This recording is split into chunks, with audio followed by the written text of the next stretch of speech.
Well, thank you very much, Carl. It was very informative. I'm not going to give a bio about myself. I'm the third panelist because most of you know me, but policing really prepared me for this job as mayor. I was an incident commander and a hostage negotiator, so when I'm dealing with the government, it's always good to have that piece in there. But I dealt with many, many emergencies in my career, from hostage takings to spills, chemical spills, and now flooding. So I am becoming a bit of an expert on it. But I just want to thank the Great Lakes St. Lawrence City's initiative for allowing me to speak about Thunder Bay and the flood of 2012. As many of you are aware, City of Thunder Bay and its neighboring communities of Conmee and Oliver Papoonge had a flood of major proportions in 2012. We had about 3 inches of rain on the 25th of May, and it just saturated the ground totally. And then on May 28th, it's one of those things that you remember in your life. There's 3 incidents I remember in my life. John F. Kennedy when he was assassinated, the Challenger when it blew up, and this one. I knew exactly where I was at any given moment that day. And the day of this flood, I was actually in Superior, Wisconsin. I had the honor of giving a speech to the war veterans on Memorial Day. And I couldn't miss that. I got a call at 5 in the morning that we had a flood, and I said, sorry, I'm staying here till 11. I want to deliver this speech because our veterans are heroes as far as I'm concerned. But I did race back to Thunder Bay after that speech. I fractured a few speeding laws for sure, but didn't get stopped. That was good. But in the days before the flooding, we had a lot of that rain, and then on May 28th, Environment Canada rain gauges recorded about 91 to 97 millimeters of rain, and the Conservation Authority said that we had 105 millimeters, which is in total over those days we had about 8 or 9 inches of rain.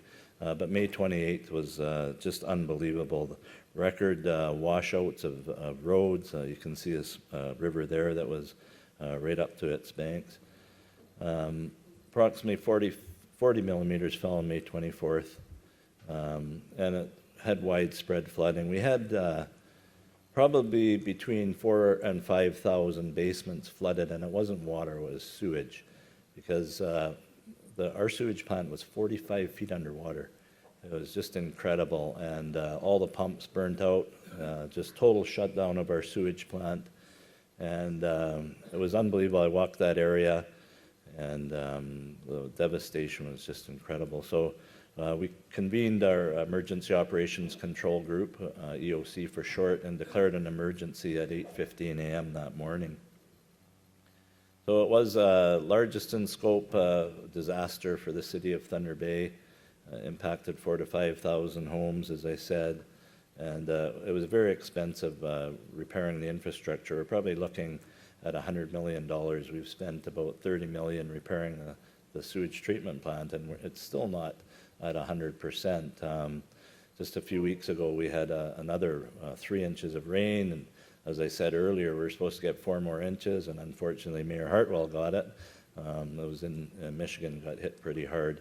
But we were very lucky, or we would have had another disaster on our hands. City crews are mobilized immediately to deal with flood conditions.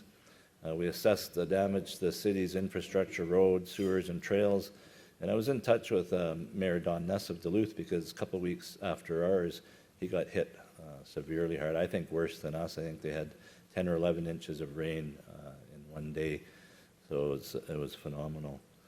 We had a drop everything priority from city staff.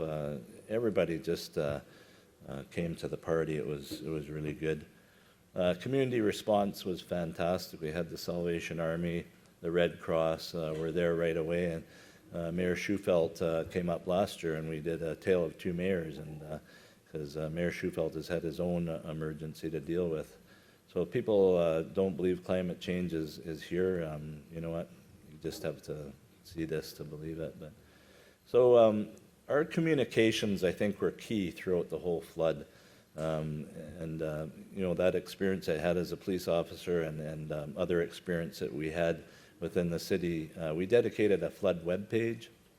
98 Flood was our information line. Laurie Alexander, my policy and research assistant who's here, started a Facebook page just on the flood, and it was incredible how much traffic was on that. As I said, the Red Cross Salvation Army came to the party, and we had a clear, regular communications and strategy. I think that's very key. We had 40 media releases, we had 21 media briefings, and Minister of, who is now the Premier of Ontario, she was Minister of Municipal Affairs and Housing, came up and declared an emergency on June 8th, I believe it was. The outcome was strong and consistent media relations with excellent use of virtually all messaging, and I think that really helped us through it a lot. We were declared a disaster area by the Premier, as I said. Emergency response, it was unbelievable how, like I say, everybody came to the party. It was so nice because we saw strangers helping strangers. A guy from the north end of town that wasn't affected by the flood was in the East End, which was one of the worst hit areas, and pumping out people's basements. But as soon as they pumped, as fast as they pumped, sewage just kept coming back in. It was horrible, but we did have, we reduced freelancing and thereby reduced the risk of confusion with our emergency response. And an example of freelancing, there's some great people that came to the party. My daughter, for one, got a group together. We called them the Blue Shirts, and they took over a church in one of the hardest hit areas and fed people and clothed people. It was just amazing, amazing response. So that's just our organizational chart of the EOC. I'm in charge of that as the mayor, and our fire chief and the emergency measures organization. So it's very important that you have those groups together. We started a Safe Homes program to mitigate some of the losses. A lot of people in the area that wasn't flooded didn't have insurance or were underinsured. So city manager came to me and said, we got a little problem. A lot of people are hurting, and the ODRAP program that's in Ontario, the Ontario Disaster Relief Assistance Program, to me it's not sufficient enough, and I'll talk about that in a bit, but I said, whatever it takes, let's fix the homes, and we'll just worry about it afterwards. It took a big risk as a mayor, but that's what you have to do sometimes. You take risks. So we replaced furnaces, we replaced hot water heaters, we gutted some homes. We actually rebuilt a couple of homes for people, and the bill was about $4.2 million. Quite a thing to take on. We water rebates, gave fees for repairs, building permits were waived. So we did all those things to help people out. The disaster relief program in Ontario gave us $16 million, 10 for public infrastructure, and the $4.2 million wasn't included in that, so I had to do some real begging, and did get those monies a few weeks ago from the provincial government. So, but there was no loss of life. I think there was one minor injury when someone slipped on their stairs. We accommodated people at Lakehead University. We had hotels just gave, like, occupancy was not an issue. They really came to the party, but we had dedicated 24/7 police patrols. So that's one of the examples of the overtime and the costs that can run up when you're dealing with a disaster. And those are all things that we have to take into account. Just frequency of natural disasters in Canada, if you go back to 1900 to 1909, and you can see the trend. And if you look at 2000, 2009, because obviously we don't have 2010 to 2020, but each decade, if you look at the storms, hurricanes, severe storms, floods, tsunamis, and tornadoes, that's what we're dealing with. It's a different world that we live in.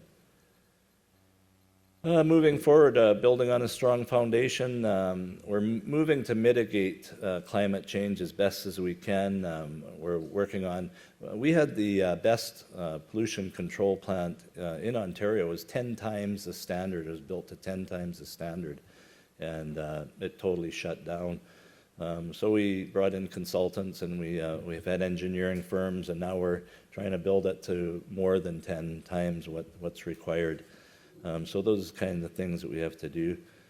Our expertise, we developing an adaptation plan, regional approach to it, workshops. We did a webinar recently. The mayor of Duluth, Don Ness, I believe Mayor Hartwell was, George was there, and myself, and we talked about the different floods and best practices, and that's something that I'm really proud of that the Great Lakes St. Lawrence Initiative is doing, is adapting and looking at best practices. And if you have a flood in your community, say Collingwood, you can call the Great Lakes, or call Thunder Bay, or call Grand Rapids, and we can all share that information.